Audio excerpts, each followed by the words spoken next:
Chicken കറി വെക്കാവേ. ഒരു പാത്രം എടുത്തു, അതിലേക്ക് കുറച്ച് വെളിച്ചെണ്ണ ഒഴിച്ച് കൊടുക്കാവേ. കടുക് ഇട്ട് കൊടുക്കാവേ.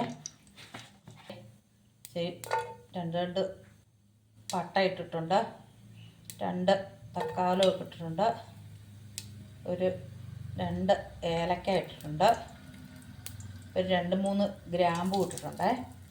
അതും കൂടെ ഒന്ന് അത് മൂത്ത് വന്നിട്ടുണ്ട്. കുറച്ച് കറിവേപ്പില, സബോള. ചിക്കൻ എന്തേരമാണ് അതനുസരിച്ചുള്ള സവോള എടുത്താൽ മതിയേ. ഉള്ളി അല്ലാതെ സവോള അല്ലാതെ വഴന്ന് വരുന്നുണ്ടേ. ഇത് ഇഞ്ചിയും വെളുത്തുള്ളിയും കൂടെ അരച്ചതാണേ.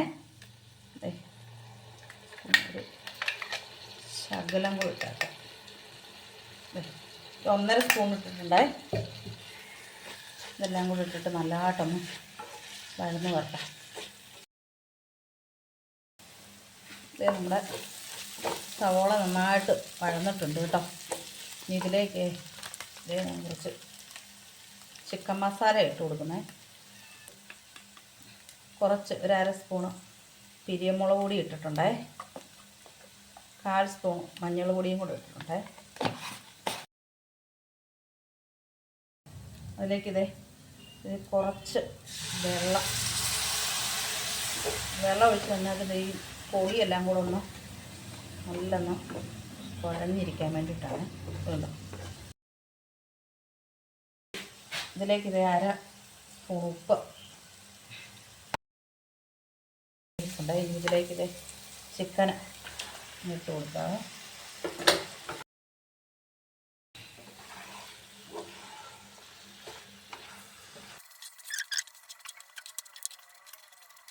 എല്ലാം കൂടെ ഒന്ന് ഇളക്കിയൊന്ന് യോജിപ്പിക്കട്ടെ.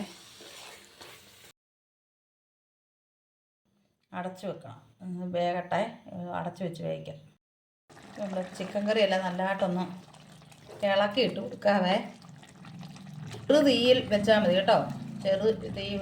തീ ഒത്തിരി കൂട്ടിയിട്ട് കഴിഞ്ഞാൽ വെള്ളമെല്ലാം അങ്ങ് പറ്റിപ്പോവും.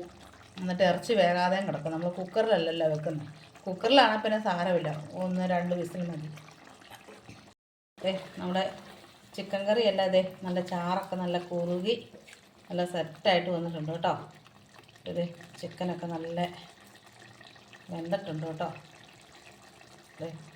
ഉണ്ടോ, ചിക്കനൊക്കെ നല്ല വെന്ത് ഉണ്ട്. നല്ല ഗ്രേവിയൊക്കെ നല്ല കുറുകി ഇരിപ്പുണ്ട് കേട്ടോ. ഇത് നമുക്ക് ചിക്കൻ്റെ കൂടെ കഴിക്കാനുള്ള കപ്പയാണ് വെന്തോണ്ടിരിക്കുക. ഇനി അരപ്പിടണം. അപ്പോൾ ഇന്നത്തെ എൻ്റെ വീഡിയോ ഇത്രേ ഉള്ളൂ. നിങ്ങൾക്ക് എല്ലാവർക്കും എൻ്റെ വീഡിയോ ഇഷ്ടമായെങ്കിൽ നിങ്ങളെല്ലാവരും എനിക്ക് സപ്പോർട്ട് ചെയ്യണം, ലൈക്ക് അടിക്കണം, കമൻറ്റ് ഇടണം, സബ്സ്ക്രൈബ് ചെയ്യണം. Thank you.